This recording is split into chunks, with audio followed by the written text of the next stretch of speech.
निकालो।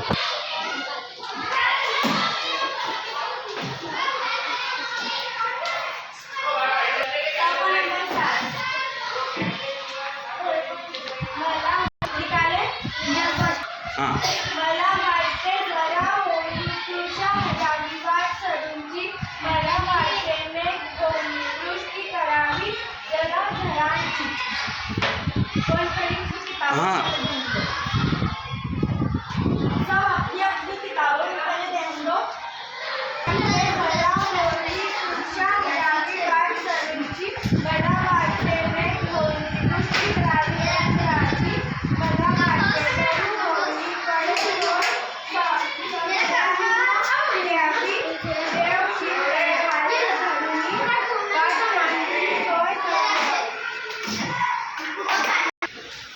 पढ़ो।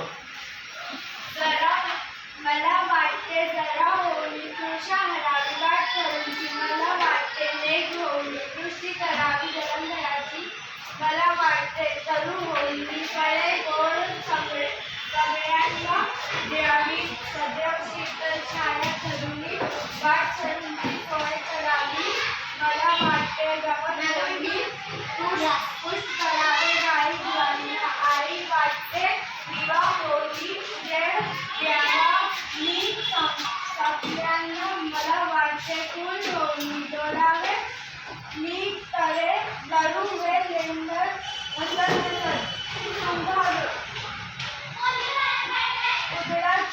सुधारे सत्यांचे अंतर। मैंने जो पढ़ी उसके अंदर की जो पढ़ी शब्द है वो आपको बताऊंगी। जरा मतलब पानी का झरना, जरा जरा मतलब पानी के धारे, पड़े मतलब फल, गोड़ मतलब मीठा, गवत मतलब घास, हसत मतलब हंसकर।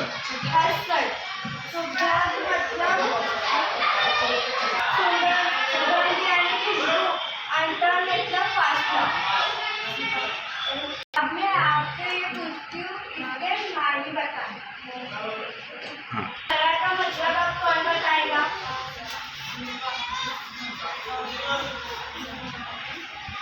पानी का झरना। शाबाश, बहुत अच्छे। हाँ जलधराची मतलब जलधारा मतलब पानी वेरी गुड। बड़े मतलब गोड़ मतलब मीठा, खूप छान। गवत मतलब गाव, हसत मतलब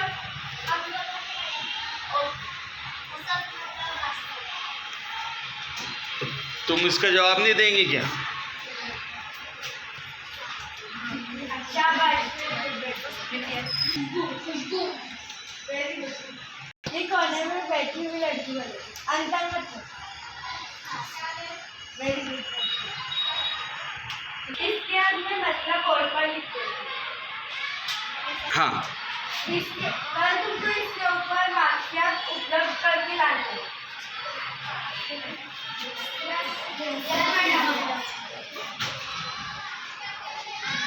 सब अपनी अपनी किताबों में घर काम लिख लो।